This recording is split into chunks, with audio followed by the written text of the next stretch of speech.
Brussels has just 2 days to secure a free trade agreement or the bloc will have no deal at all, EU officials have warned Michel Barnier. On Thursday, MEPs passed a resolution in Parliament calling for Mr. Barnier to present them with the required text by Sunday at the latest.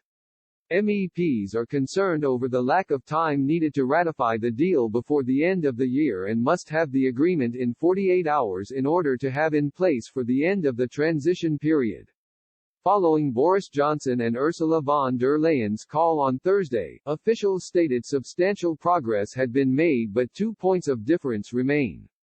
It is thought state aid is yet to be resolved, although there has been ground made on the wider umbrella of fair competition.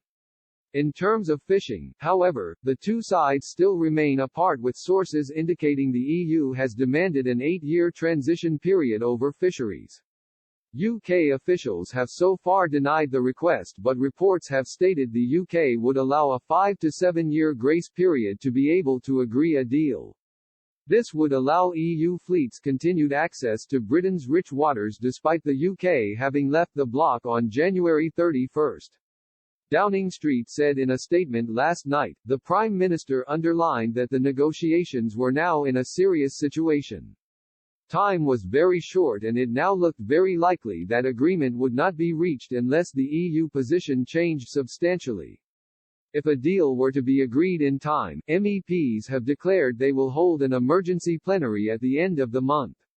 Manfred Weber, chair of the Parliament's European People's Party, said, "After Sunday we cannot reasonably scrutinize the deal before the end of the year.